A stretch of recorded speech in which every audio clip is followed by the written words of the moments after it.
Qui va tout être enregistré parce que alors on y va.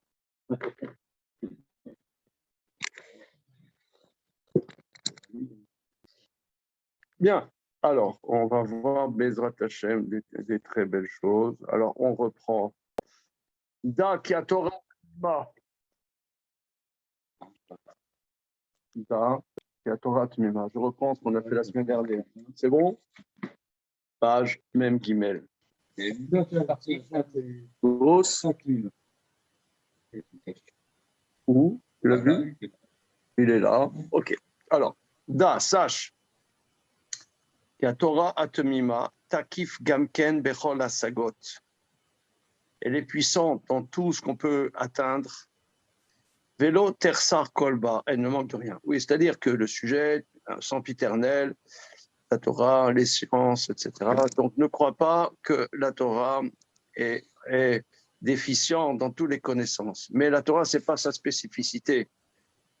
Ve'im kinire bene Adam qui livrait la Torah em kedvarim prutim ushvelim, bien que aux yeux de l'homme, il semble que les paroles de la Torah sont des choses déficientes et basses. En bazet mia, c'est pas étonnant. En un mot, c'est que la Torah correspond à l'homme. Les sciences ou la philosophie, que sais-je, correspond à la pensée. Prenons un point. Notre époque développe les sciences du cerveau, les sciences cognitives, etc. C'est très, très mignon tout ça. Mais disons, ça porte sur un aspect. Disons, Rabbi Bilbol, il dit, quand on réfléchit, il faut réfléchir avec ses orteils. Et je suis d'accord. Alors, ça veut dire... Ça veut dire on réfléchit avec son corps, on réfléchit avec pas seulement sa tête. On réfléchit avec ses bras, on réfléchit avec ses doigts, avec ses orteils, avec ses pieds, avec ses talons, ses mollets. C'est-à-dire, la Torah correspond à la globalité de l'homme. Mais l'homme, il y a son corps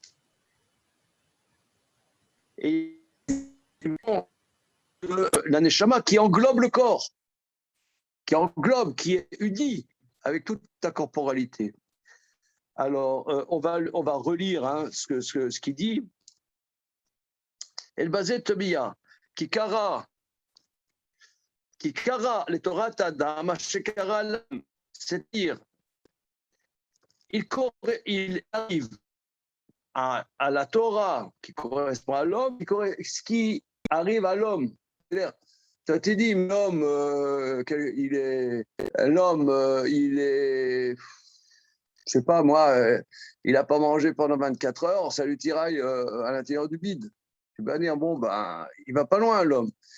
D'accord, donc, mais la Torah correspond à l'homme, donc il y a des côtés qui sont déficients dans l'homme, mais la Torah correspond à cette déficience. Elle s'unit à cette déficience. Donc il y a des aspects qui paraissent, voilà, tu as un taureau qui est encore une vache, etc. Et j'en passe, etc. Voilà, qui Adam Omed Betartonim. Car l'homme se tient dans les réalités inférieures. Im Shieshlo Neshama, Shei Chatsuva Betachat, qui sait que Vodo Idbarar, mais Adrega Aeliona. Monsieur Antoine, ça va là? Bien et vous? Very nice. Very nice. Tu as le Maral là avec toi? Ouais, j'ai le texte. Ouais. Il va venir tranquille là. Il arrive. je dois l'avoir.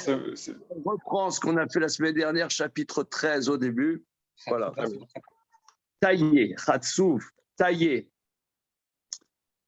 Qui Adam Omel Betartunim, l'homme se traîne dans les réalités inférieures. Im Shieshlo Neshama, avec le fait qu'il a une âme, chez Khatsuva Metachat, qui sait que Vodo et Barar, qui est taillé dessous le trône de gloire de Dieu.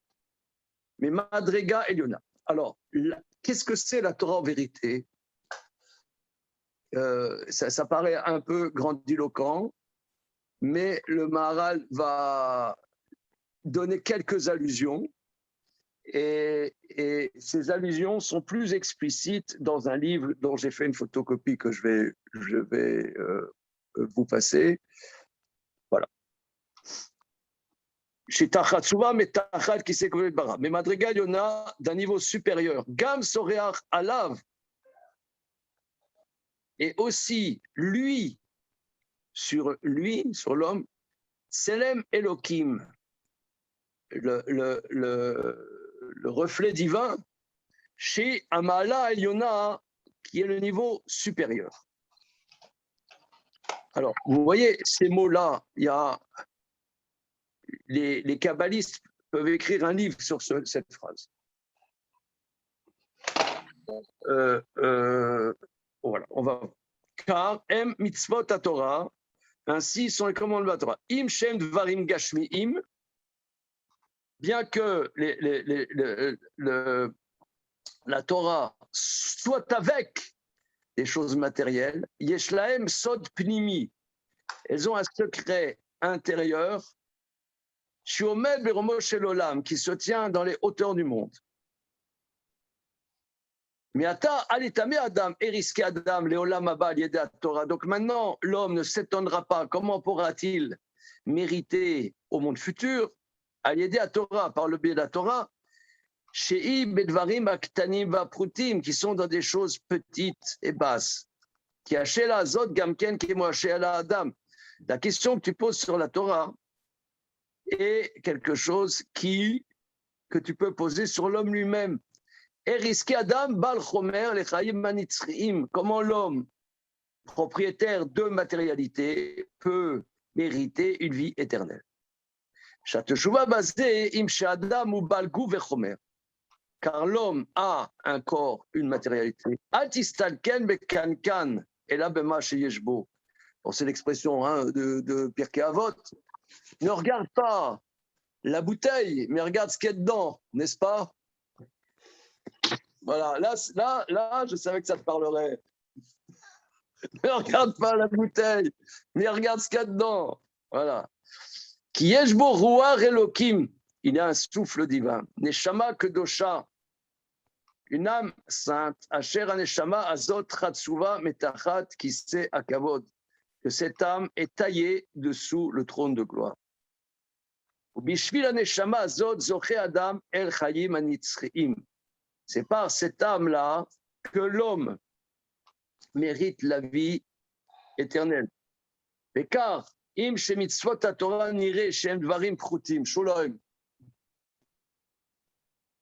De la même manière, avec le fait que les commandements de la Torah paraissent, bedvarim aprutim, des choses déficientes, yesh bemitzvot dvarim elyonim alakol magim ad olam haba. Mais il y a dans les mitzvot. Donc c'est pour ça que l'accomplissement des mitzvot sans l'étude de la Torah, c'est une catastrophe. C'est une catastrophe. On peut pas, on ne peut, c'est pas possible. C'est-à-dire, c'est comme tu as une voiture. Ouais, je t'offre la voiture, une Rolls-Royce, dernier modèle, plaqué or. Ouais, avec chauffeur, mais par contre, il n'y a pas les clés. Voilà. Donc, tu vois, c'est pareil. Tu as les mitzvot, mais tu n'as pas l'étude. C'est une catastrophe. Non, mais ça veut dire, c'est pas de la rigolade, c'est une catastrophe. C'est pas possible, ça devient du folklore, ça devient ce que ce n'est pas. Il ne peut pas y avoir mitzvot sans Torah. On dit Torah au mitzvot. C'est impossible.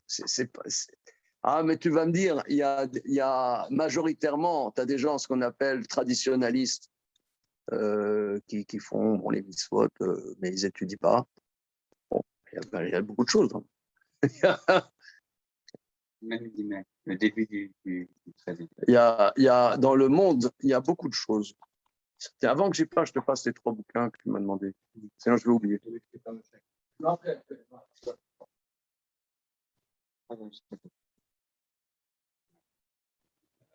Deuxième colonne.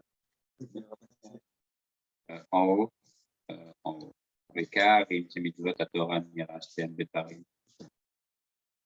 Personne n'a petit, mais je suis pas carré, mais il y en a. Alors, Mais je n'ai pas compris ça. Où est-ce que vous avez dit ça? que quoi? Que les mitzvot sans les petites, c'était la catastrophe. Oui, c'est-à-dire que que de la même manière, sur la Torah, il semble que ce sont des choses déficientes, mais il y a dans les mitzvot des choses supérieures, surtout, qui arrivent au monde futur. Parce qu'il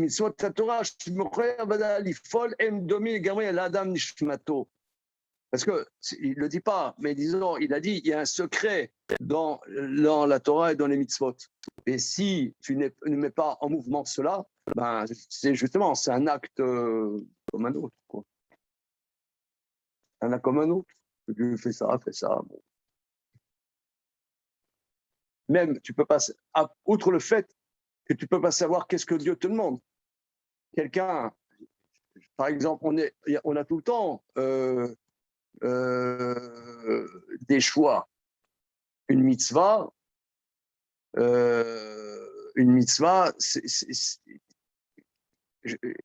en face de moi, comment dire?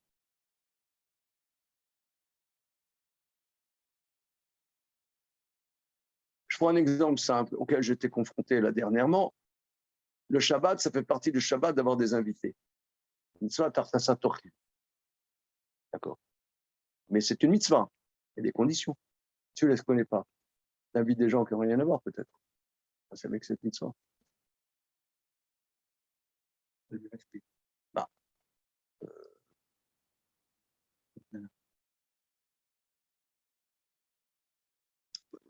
je sais pas, des gens qui...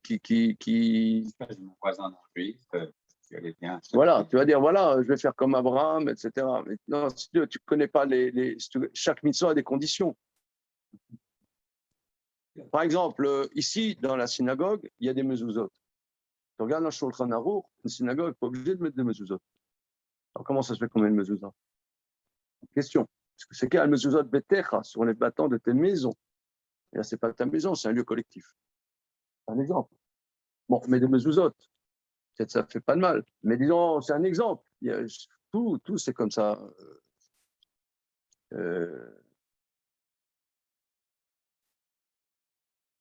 Je ne sais pas, moi, prenons un exemple, voilà, ta femme, elle va accoucher bientôt, disons, ce n'est pas le cas, mais disons, elle accouche Rosh Hashanah. Disons, ce n'est pas le cas.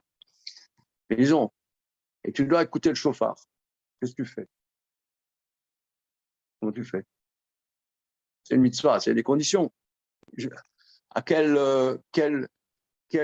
jusqu'à quel effort tu es enjoint pour accomplir cette mitzvah? Ou non? Ce n'est pas intuitif. Il faut le savoir. Je ne sais pas qu'est-ce que c'est une mitzvah. C'est Dieu qui te donne une mitzvah. Il faut déjà le comprendre un peu. Qu'est-ce qu'il veut? Etc., etc. Tout de la vie, c'est comme ça. Voilà. Il y a les slichot, je suis fatigué. Quelle est l'obligation des slichot? Une mitzvah, c'est une coutume, c'est quoi? Croyez absolument, je suis crevé, je n'arriverai pas à étudier après. C'est pas bon. Une question qui n'est pas théorique. Oh bon, non, d'accord, mais c'est pas. Non, c'est-à-dire, ce que je veux dire, c'est que chaque chose, il faut savoir. Il faut étudier pour savoir. Tu ne peux pas. Je ne sais pas qu'est-ce que c'est. Par exemple, hier, on avait des invités.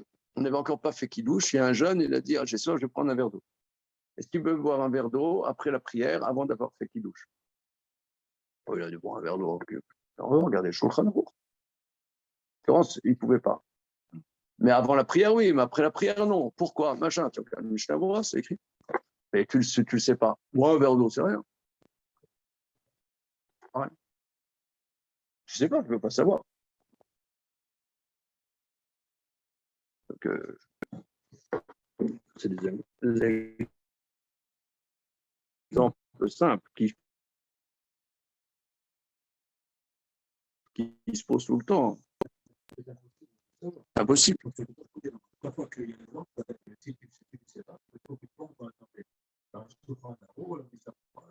Moi, je suis confronté, par exemple, là, j'ai une cousine. qui se marient, dans la grande banlieue, okay, parce que maintenant ils font dans des endroits comme tralala, ok. Mais j'ai plein de cours, plein d'études, plein de machins, je sais pas. Je lui ai dit oui que j'irai à son mariage. Je sais pas si là maintenant, je sais pas, parce que c'est vraiment une mitzvah, et une mitzvah, c'est une obligation, pas une question sentimentale. Comment? C'est une question, il faut que j'analyse le sujet. Tout le temps, et tout le monde est confronté tout le temps. Si tu vas au niveau sentimental, bon, c'est une manière, mais si tu vas au niveau halachique, pourquoi tu vas à ce mariage? Ça correspond à quelle mitzvah? Est-ce que ça prime par rapport à autre chose? Oui, non, oui. Non, analyser tout le temps, comme ça. Et sinon, tu fais un acte simplement matériel, comme tu fais d'autres, quand tu te brosses les dents, machin, bon, on te dit c'est mitzvah, c'est pareil que se brosser les dents. Tu viens de brosser les dents. Alors on y va. Le fikar. Comme cet homme-là qui se trouve dans ce monde-ci, Nishmato Magia Adolamaba, son âme atteint le monde futur. Car à Torah Bamitzvot, chez Mechoyav Adam Nifol, de la même manière, la Torah et les mitzvot que l'homme est enjoint d'accomplir, Em Bedvarim Shem Bolamazé, ce sont dans des choses qui sont dans ce monde-ci. Et Tachlit Madregatam Omed Berumo Shel Olam. Mais le fin mot de leur niveau se tient dans les hauteurs du monde. Alors, regardez, ici donc, il dit un chidouche qui n'a pas été dit jusqu'à maintenant, que Torah et mitzvot, d'un point de vue superficiel, tu as l'impression que ce sont dans des choses matérielles. Mais ça correspond à l'homme qui, lui, est dans des choses matérielles, mais dont sa neshama est taillée dans du trône de la gloire céleste et dont il y a un Tselem Elohim qui a l'air d'être supérieur encore à la neshama, un éclat divin qui a l'air encore supérieur à la neshama. Voilà. Et donc, dans la Torah, il y a différents niveaux qui arrivent donc au niveau les plus supérieurs, mais comme l'homme, à l'intérieur du monde matériel. Donc, il y a une adéquation à la Torah de l'homme et l'homme. Alors, là, cet été, j'ai découvert un petit livre de Kabbalah relativement simple pour des non-initiés, qui s'appelle Derer Emunah de Rabbi Meir Im Gabay. Ça vous dit quelque chose? Non? Ouais. Alors, Rabbi Meir Im Gabay, alors, me semble-t-il que la Kabbalah, qui est le sous-entendu, d'ailleurs, il va citer le Zohar tout de suite, le marin, que là, ça touche des choses vraiment du Zohar. Dans la Kabbalah, il y a plusieurs degrés, niveaux de dévoilement de la Kabbalah. Il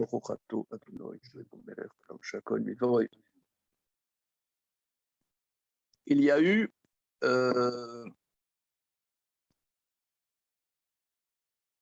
je suis, alors là, pas du tout spécialiste, mais le peu comme ça, quelques petits repères. Il y a eu à Lunel, où il y avait Lunel, tu vois où c'est?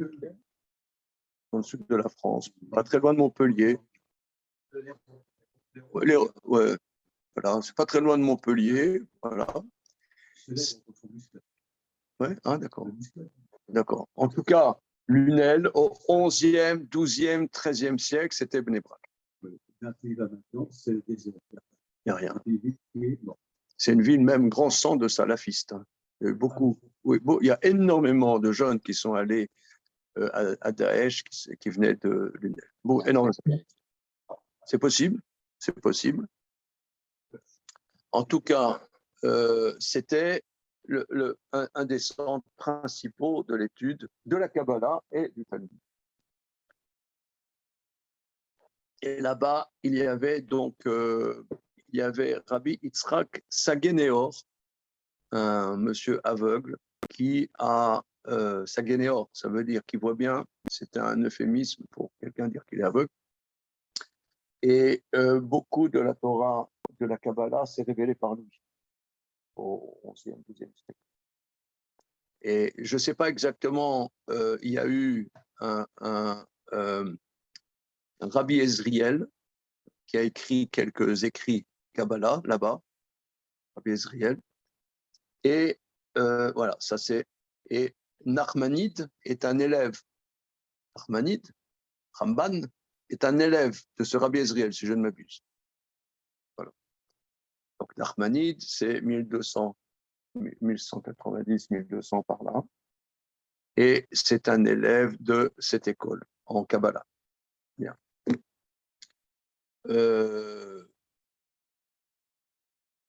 Ça, c'est la Kabbalah qu'on appelle l'espagnol. Kabbalah espagnol. Au XVe siècle, il y a eu le dévoilement du Zohar. Bon, alors, des livres entiers ont été écrits. Comment le Zohar, à un moment, on ne connaissait pas, on l'a connu. Alors, le Nachmanide et cette école ne citent pas le Zohar. Ils ne connaissaient pas le Zohar.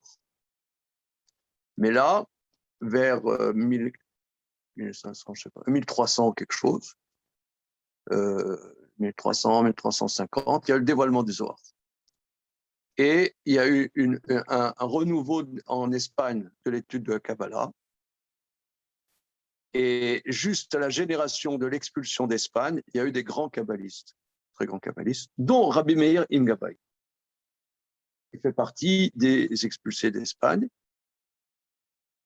Et il a écrit des livres fondamentaux qui ont été des élèves de Rabbi Meir Im Gabbai sont allés à Prague, en Europe de l'Est.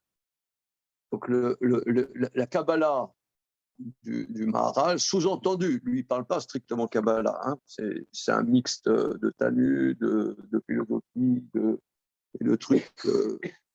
Il fait allusion, là on voit, il fait allusion. Ce à quoi il se réfère, c'est cette école de Kabbalah. Ensuite, il y a eu des kabbalistes qui sont allés en Turquie, à Salonique, et ensuite à Tzfat. Et là, il y a eu Rabbi Moshe Cordovero et Rabbi Yitzhak Luria. Rabbi Moshe Cordovero, c'est un peu la suite de cette Kabbalah espagnole. Et le Harizal, Rabbi Yitzhak Luria, ça a été un renouveau complet de la Kabbalah. Bon. Personnellement, je ne comprends rien à la Kabbalah du style Harizal. Je ne comprends rien. Comment? Oui. Oui. Bon, je ne sais pas. Mais en tout cas,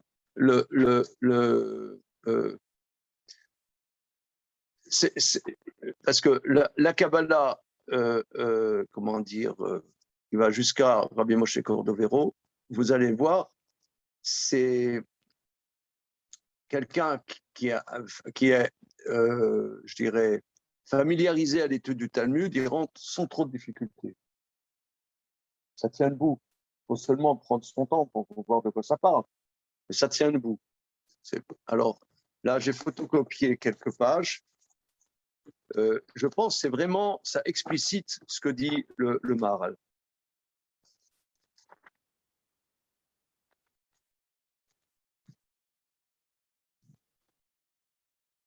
Alors, qu'est-ce qu'on va faire pour nos zoomers, là? Tu peux envoyer en... Comment, t'as pas de téléphone? Rabbi, tu vois, tu as des gens qui s'appellent Gabay, hein? C'est un nom séfarade très fréquent. Rabbi Meir.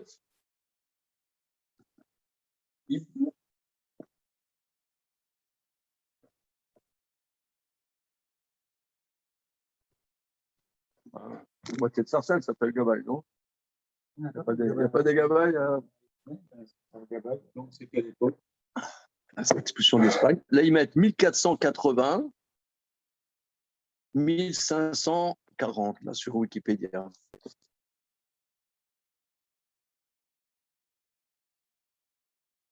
Voilà. Qu'est-ce qu'on fait? Donc, il est né, une seconde.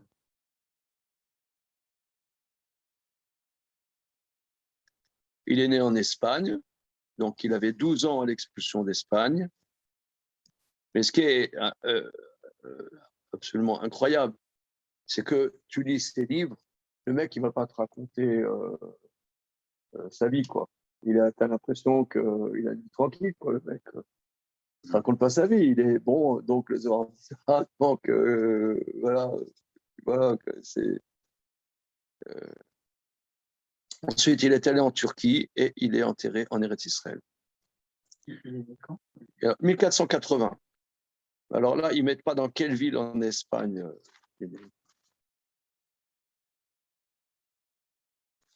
On y va, hein.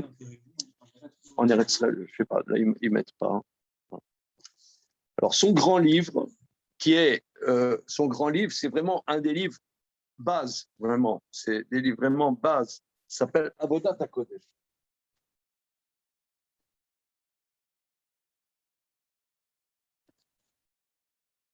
Et là, c'est un petit livre que j'ai découvert là, il n'y a pas longtemps, qui s'appelle Derer Emouna, et qui met vraiment les bases. Alors, regardez.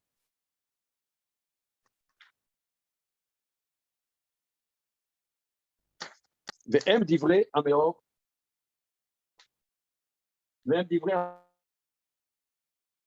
המאור, הקדוש שעכשיו בספר התיקונים.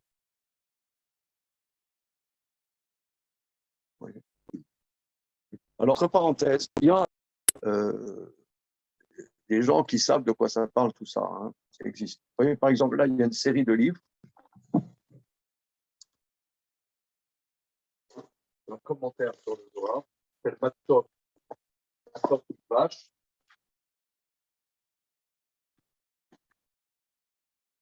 Daniel Parish. C'est puis là, il est décédé il y a pas longtemps, ce monsieur. C'était un rescapé des concentrations. Mais tu vois son livre, il n'en dit pas un mot, hein, il n'en fait pas une partie. En commentaire. Mais c'est très, très, très. Enfin, disons, moi, j'y connais rien. Alors, je vois si j'arrive à. Si ça m'aide. Voilà, si ça m'aide, j'appelle ça que c'est bon. Si ça m'aide pas, c'est très bon. Très bon. Quoi. Tu as déjà entendu parler de ça? Non. Ça arrivera de rappeler. Voilà. Par rapport à ce dernier commentaire, par rapport à Gekatilia, c'est 1300, bien avant, c'est 200 ans. C'est la peine d'Ahmadi. Alors, והם דברי המאור הקדוש, עליו השלום בספר התיקונים.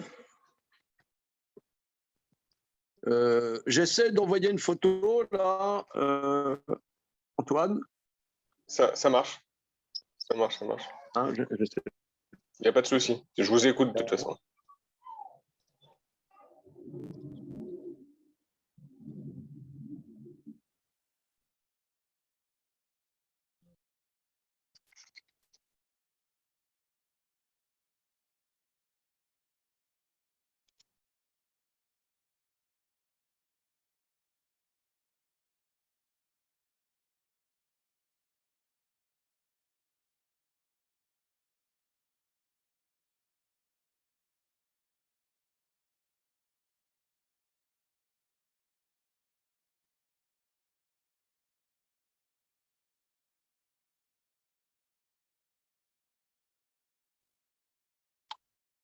Ok. Comment je récupère le zoom? C'est bon. Alors. Merci. והם דברי המאור הקדוש, עליו שם בספר התיקונים, ce sont les paroles de la lumière kadosh dans le livre des tikkunim. En bas, il donne la référence. C'est un tikkuné Zohar. Bon, alors là, pour savoir quelle est la différence entre le Zohar, tu connais Zohar, il faut demander à Guidon. Alors, et Pekudin d'Italian Megoufa, qui est Invim Be'atkala. Il y a des commandements, c'est l'araméen, hein, le Zohar est écrit en araméen.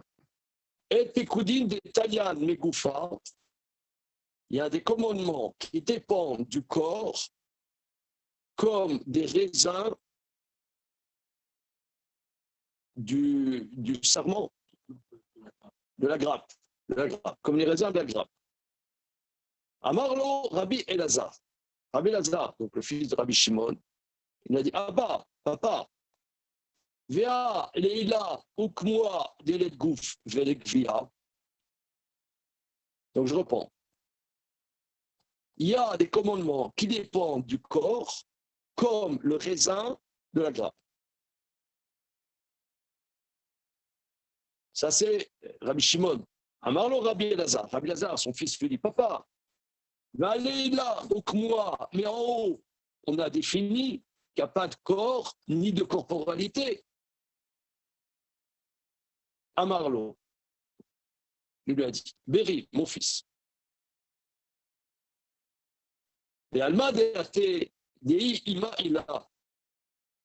C'est dans le monde futur qui est la mère supérieure. Bon, la mère supérieure, excusez-moi. Alors, je vais vous dire. Pourquoi moi je ne suis pas d'accord, d'ailleurs, ce n'est pas seulement moi, donc, traditionnellement, on n'enseigne pas de manière publique l'étude de la Kabbalah. Vous allez comprendre tout de suite. Parce que là, on est dans l'intimité et chaque nuance, on peut la mettre à jour. Parce qu'une lecture superficielle pourrait faire croire qu'il y a une immanence et une corporisation de la Torah.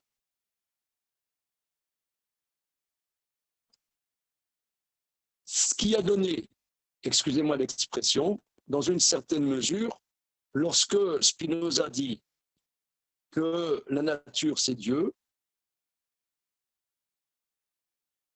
c'est c'est de la Kabbalah qui est devenue exotérique, si vous voulez.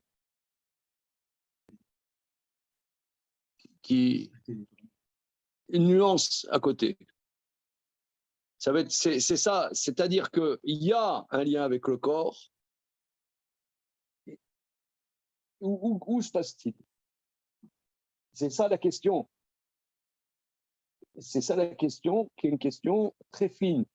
Et très fine, donc on ne peut pas aborder cette question qu'avec des gens qui savent qui sont habitués à des choses fines. Si tu fais une conférence avec même 30 personnes, tu vois, ça ne peut pas être compris. Ça ne peut pas être même travaillé. Ça ne peut pas. C'est pas possible. C'est techniquement pas possible. C'est pas par méchanceté. C'est pas possible. C'est pas possible. C'est tout. Il y a des choses qui peuvent se faire, des choses qui ne peuvent pas se faire. Alors là, le passage est central et c'est le sujet dont parle le Maharal. La Torah parle de choses matérielles et unie avec les choses matérielles. Alors, donc c'est matériel, donc c'est quoi? C'est matériel, pas matériel, où ça se passe? C'est la question qu'il pose. Amarlo, Rabbi Elazar, Abba, mon père, papa, va Leila, mais en haut, Ukmoa, on a défini des lettres gouf et lettres gevia. Il n'y a pas de corps et pas de corporalité. Or, tu dis que la Torah dépend du corps comme le raisin de la grappe. Donc, il y a une union entre la Torah, le corps.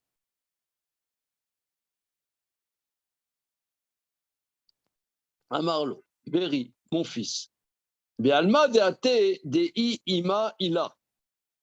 Alors, vous voyez, cette édition, alors, entre parenthèses, c'est très intéressant en passant, cette édition a été faite par les éditions Kehat. Tu sais qu'est-ce que c'est, les éditions Kehat? C'est la maison d'édition créée par le rabbi Yosef Yitzhak Schneerson, ouais, le beau-père du dernier rabbi Lubavitch. Donc là, ils ont fait une édition. En général, ils ne publient que des livres Chabad, que des livres Lubavitch, sauf certains textes qu'ils ont réédités, qu'ils considèrent comme des bases, et dont ce livre, tu vois. Ils ont fait très très bonne édition de ce livre. Alors en bas, il met une note de 16. Donc là, ils ont mis dans le corps du texte le texte comme il était dans le manuscrit, mais en bas, il dit, non, c'est plutôt le contraire. Il dit, dans une autre édition, il dit, les alma de athée, c'est plus compréhensible. Il dit, mon fils, les alma de athée, c'est-à-dire dans le monde futur, que c'est la mer au niveau supérieur, où là, il n'y a pas de corporalité. Avaletata, mais en bas, et goufa, be'almadel, dans ce monde-ci. Dei shrinta tata, c'est la shrina d'en bas. Vegoufa, iu oraita, et le corps, c'est la Torah, oraita en araméen, des mina talian kopekudin. De la Torah dépend tous les commandements. Donc, il va dire dans la suite, hein, donc ça, si vous voulez, c'est comme un passage de Gemara, il faut l'expliquer. Hein, tu as lu ça, tu l'as traduit, tu n'as rien compris, donc ça va bien. Mais il va l'expliquer, premièrement, deuxièmement, troisièmement. Alors, en tout cas, il dit qu'il y a plusieurs niveaux. Il y a un niveau supérieur où il n'y a aucune corporalité. Et en bas, il y a un corps dans ce monde-ci. C'est la Shrina, d'en bas. La présence divine. Alors, il va dire dans la suite, qui correspondent aux deux et de Yud-Ke Vav-Ke. Le et d'en haut, Yud-Ke Vav-Ke. Le premier et représente le monde futur. Et d'ailleurs, qui représente, c'est la dimension de Yom Kippour, qui représente le monde futur, quelque part. C'est le 10e jour de Tishri, ça représente le monde futur, quelque part. C'est le et en haut, c'est le et d'en haut, si c'est la dimension de la Tchouva.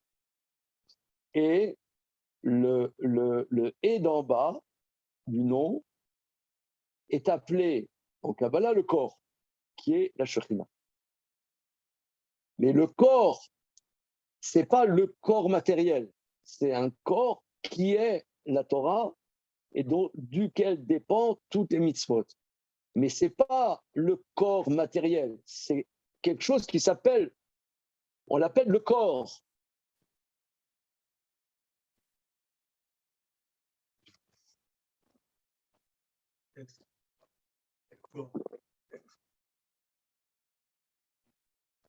Ouais, par exemple, c'est ça. Mais voilà. Mais quand on dit le corps, ça veut pas dire quelque chose de matériel, mais savoir avec le matériel. Voilà. C'est le texte. Alors, Meir Ingabay, il va expliquer. Veata, ase osnecha kapar keset. Fais ton oreille comme un coquillage. Veten lev lavin bepirouche de varav. De varim shem kifshono shelolam. Bam yaoru enecha mehem tamod ala emet besek haTorah kiyu mitzvotea vavodat atefila kize kolad.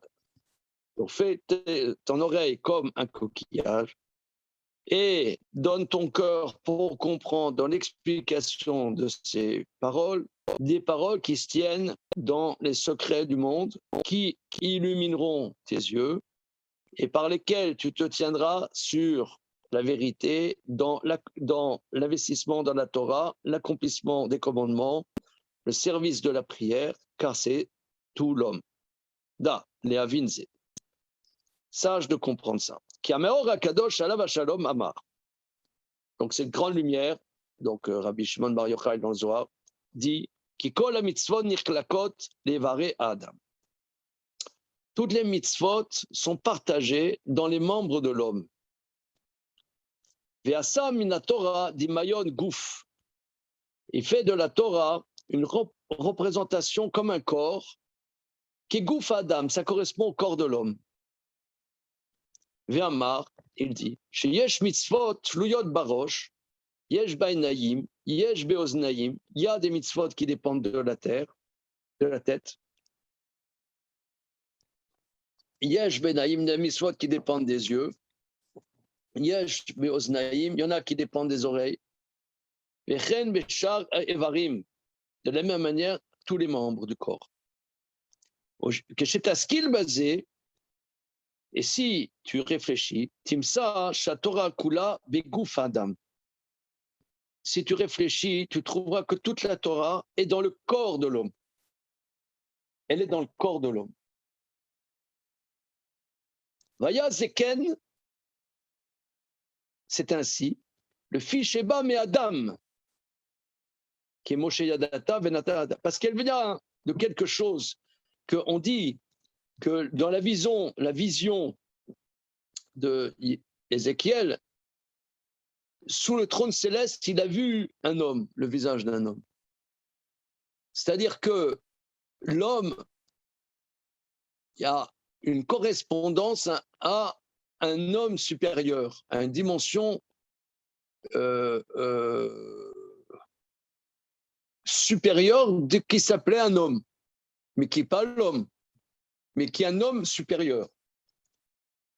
Et ça vient de l'homme, et qui a été, tu sais, que ça a été donné à l'homme. Donc c'est exactement ce que dit le Maharal en vérité. C'est exactement ce que dit le Maharal. C'est-à-dire que il y a la dimension de la Neshama qui englobe toute la corporalité. Il n'y a pas de corporalité sans Neshama.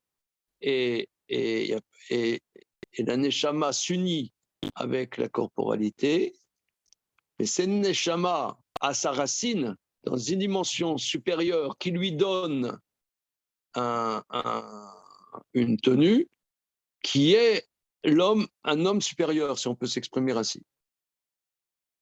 Le fikar, c'est pourquoi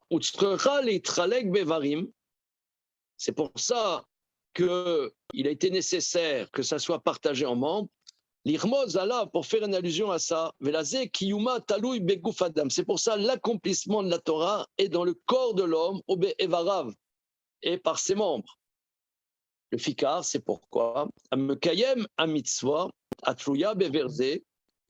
c'est pour ça, celui qui accomplit la mitzvah, qui dépend de ce membre, marzik ou mashlim aiver, il renforce et amène à une perfection ce membre, parce que cette mitzvah dépend dans les membres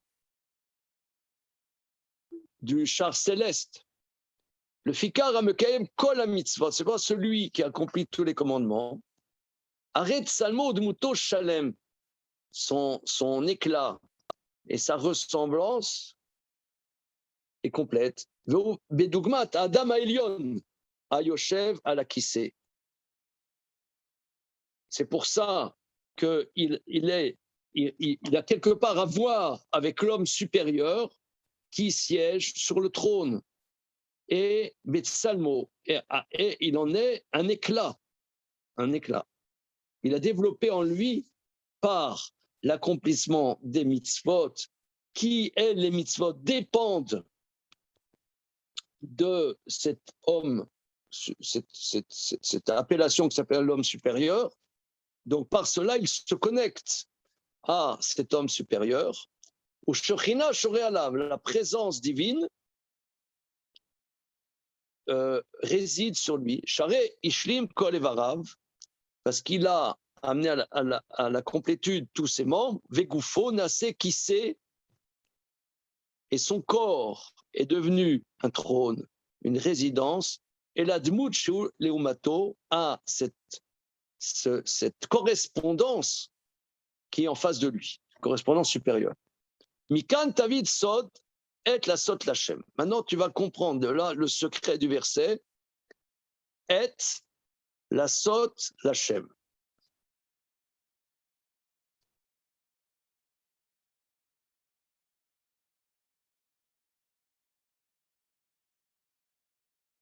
Alors, oui, là, je veux un help.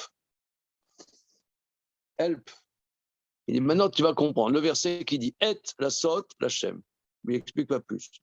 Et, c'est-à-dire un moment pour agir pour Dieu.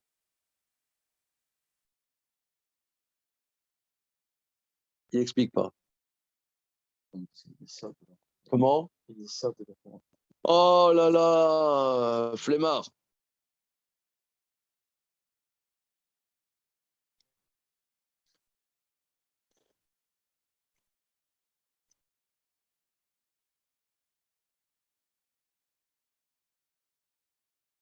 Non, moi je comprends.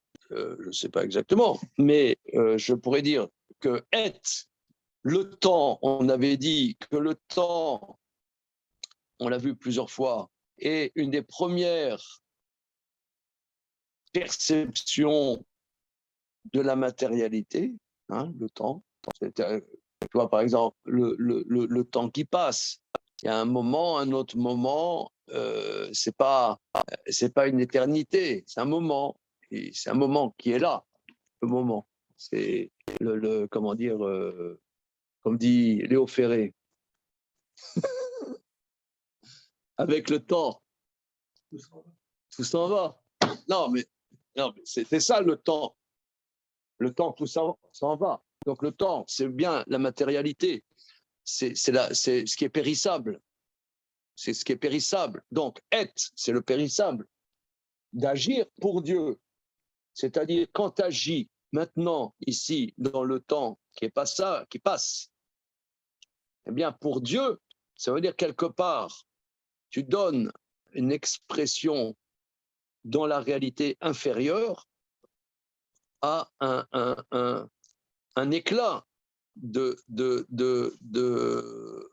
la présence divine. Donc je pense que c'est dans le être qui est périssable, eh bien, la sotte, tu agis dans ton action, qui est avec ton corps. Eh bien, l'Hachem, quelque part, tu donnes la possibilité à ce qu'il y ait alors, lui, il dit que la présence divine est, on pourrait dire, la Shekhinah est la dimension dans les réalités inférieures de la connexion avec une dimension qui est supérieure. La Shekhinah, ça n'est qu'une connexion. C'est une connexion, ce n'est pas le fin mot, c'est la connexion avec quelque chose qui est supérieur. Mikan Tavin, de là tu vas comprendre.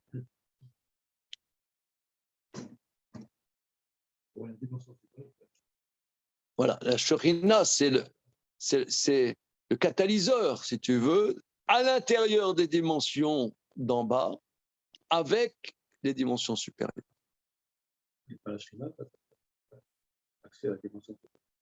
Voilà.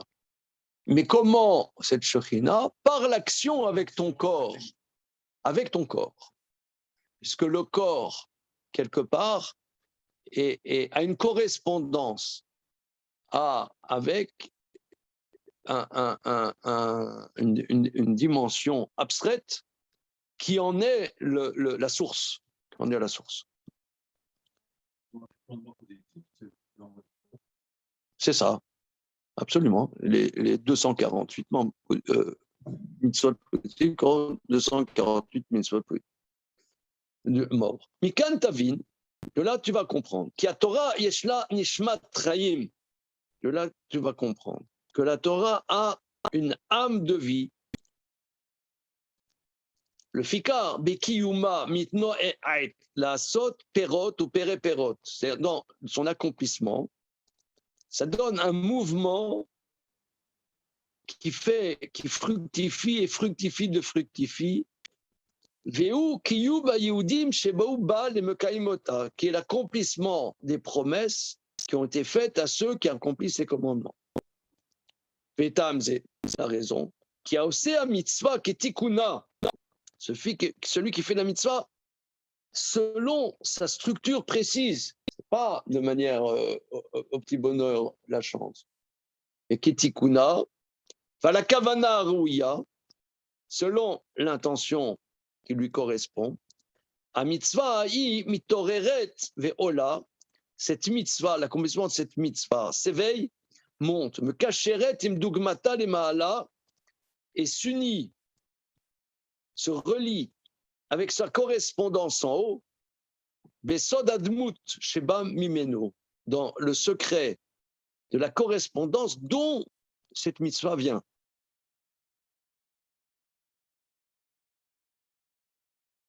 Donc, si vous voulez, ça c'est me semble-t-il, ça explicite ce que dit le Maharal. Ça explicite. Donc, dans l'accomplissement de la mitzvah, il y a la capacité d'accomplir la promesse du monde futur, si vous voulez, parce que le monde futur, c'est ce qu'il a dit dans les 2 lignes du Zohar qu'il a cité plus haut.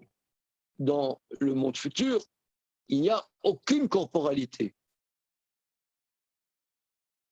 Il n'y a aucune corporalité. Mais pour y accéder, il faut l'accomplissement des mitzvot selon leurs critères précis et pas flous, leurs critères précis avec l'intention précise. Tu introduis dans ton acte une dimension qui part d'abord, qui introduit ici dans ce monde-ci cette dimension de Shekhinah, cette Shekhinah qui correspond à une dimension supérieure qui, elle, n'a aucune corporalité. Alors, mais ça veut dire, et ça il le développe en vérité dans tout ce petit livre-là qui a une 60aine de pages, il le développe que, comment dire, Mifsari echeze Eloka, de ma chair je saisis Dieu, comme dit le verset. C'est-à-dire que la perception d'Hachem, elle passe par la mise en mouvement de notre corps. Et pas par tu vois, la méditation transcendantale, que sais-je. Ça n'a rien à voir. Alors là, je ne sais pas. C'est à la mode la méditation. Hein. C'est très. Mais comment? Ça peut peut-être correspondre à quelque chose, hein, mais non, tu vois, par exemple, tu as des.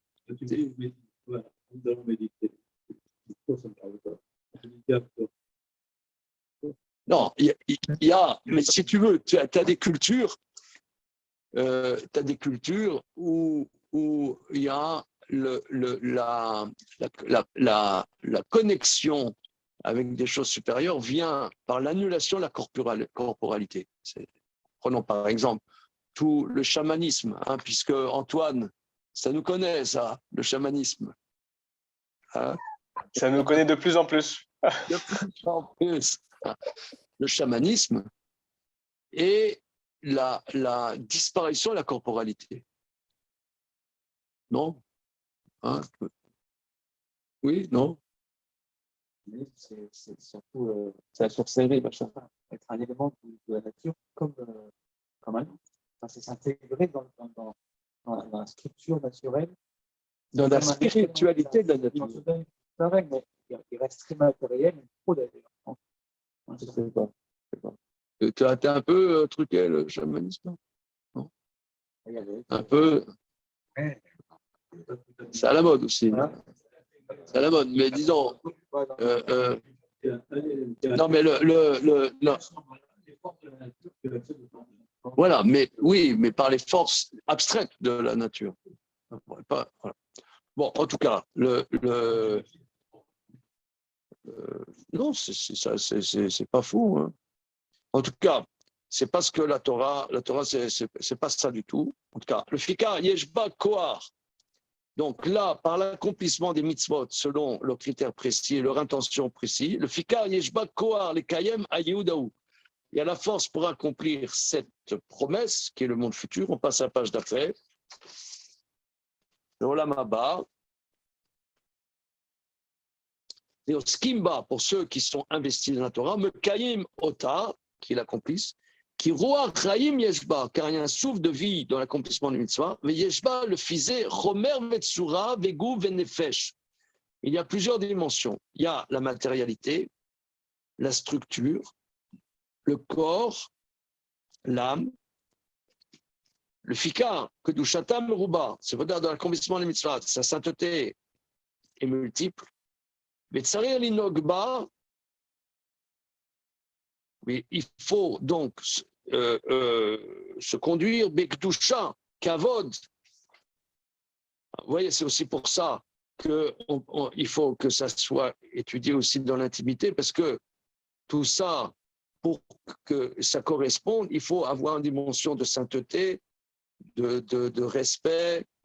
La sogba, accomplir la Torah, beyadeim torot, avec des mains pures, bemakom taor, dans un lieu pur. Amosif tahara kedusha beatzmos, et rajouter de la pureté, de la sainteté en soi-même, quelque segba. C'est-à-dire, il y a toute une préparation pour l'accomplissement de ces mitzvot. C'est pas comme ça, voilà, on fait la mitzvah. Il y a toute une préparation.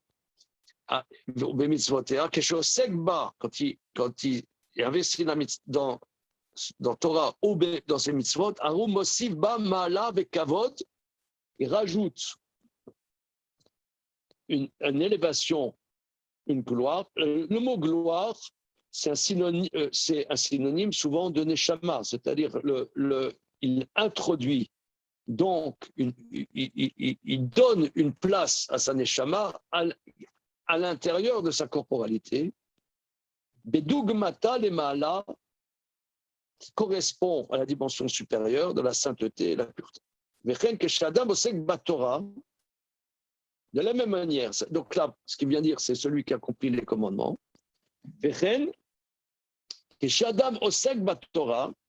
Quand un homme est investi dans l'étude de la Torah maintenant, ce qu'il sort de sa bouche, même bekavana rouya, si c'est avec une intention correcte, Olim les Maala, monte vers en haut, Chalim ou Mitkashrim im dugmatam, et cela prend et s'unit avec la correspondance supérieure de cette Torah. Donc la Torah, la Torah, il y a dans les paroles de Torah, c'est sûr que nous on parle. Effectivement, nous on est d'Aftet dans ma Masechet Psachim. Tu as la belette, elle a pris un morceau de pain, etc. Elle a laissé des miettes. Est-ce que c'est pareil que les morceaux de viande, etc. ou non? Est-ce que la belette, elle mange pareil le pain ou la viande et le porc, etc. Le chazir aussi, ou la bardelasse, ou le putois.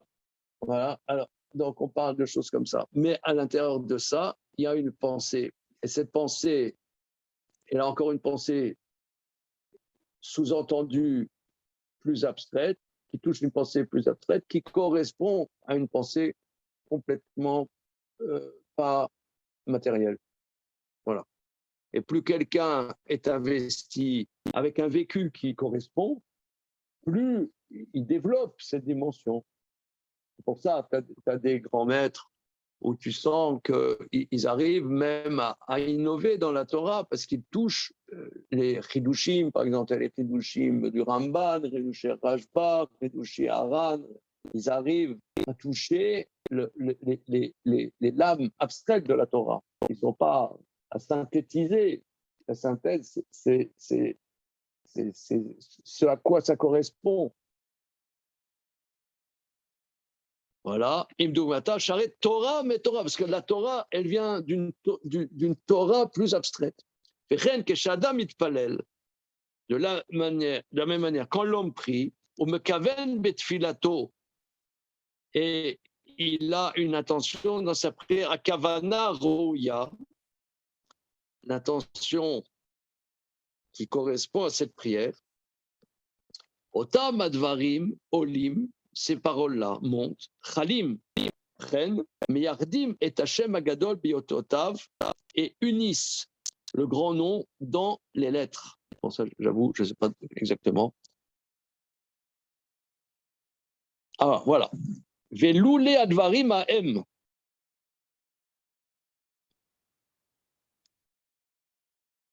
Donc là, il dit quelque chose de nouveau là. Si c'était ces paroles-là, va tevot, va otiot, yeshbaim neshama v'ruach chaim lo haya makom leshum davar misé.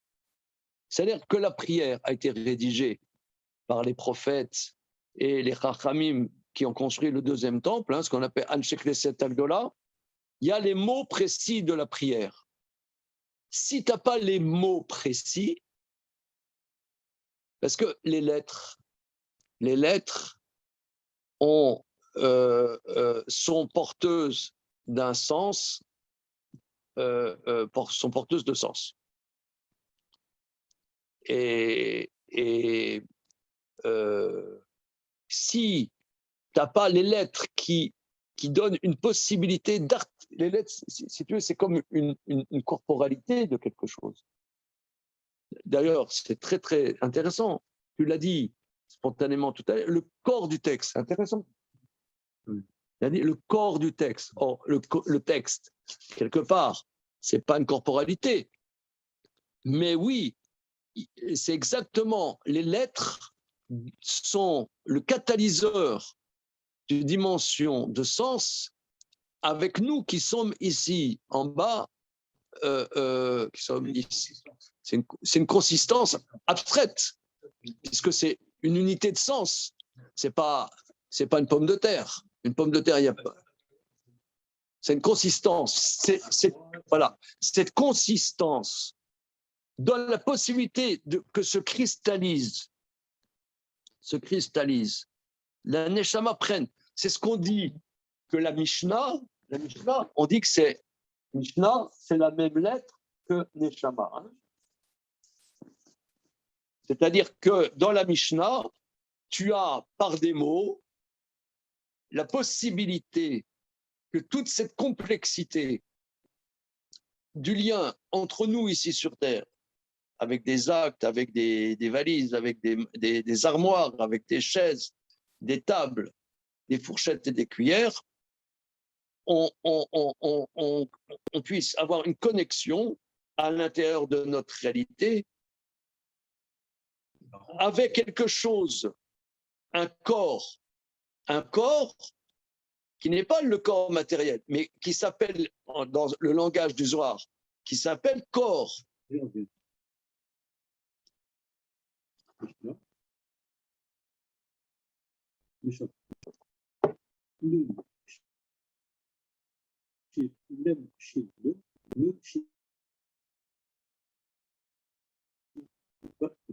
C'est inversé. Et ça se termine à chaque fois par le V. C'est-à-dire que il faut d'abord passer par la Mishnah. Il y a un sens. En fait, il y a un sens. Ça va dans le sens, après ça repart dans l'autre sens, mais pour en arriver à au et. Voilà. C'est le et, c'est cette dimension qui est la dimension de Shekhinah, c'est ce qu'il va dire tout de suite. Alors, les lettres,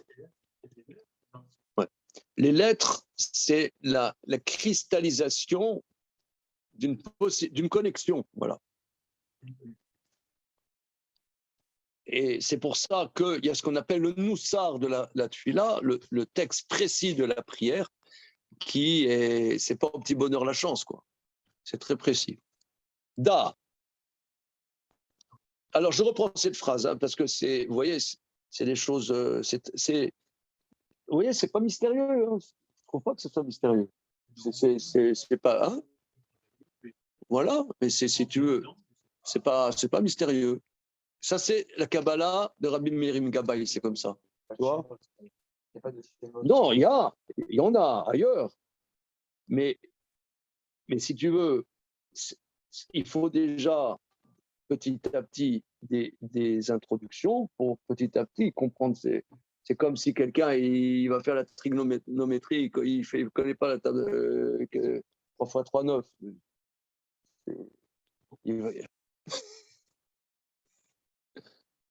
Et tu ne peux pas faire la trigonométrie si tu ne sais pas 3 fois 3, 9. C'est tout. Hein. Mais tu y arrives. Il n'y a pas. Seulement, c'est des. Voilà. Alors, on reprend cette phrase parce que c'est très, très beau. Loulé advarim ahem. Si c'était ces paroles, va tes votes. Parce que les gens demandent, mais pourquoi faut-il que je prie si Dieu, il sonde les reins et les cœurs? Alors, il sait qu'est-ce que j'ai besoin. Ben non, c'est pas comme ça. Il faut que tu parles, que tu sortes des mots, sinon tu n'as pas de connexion. Des mots précis, sinon tu n'as pas de connexion.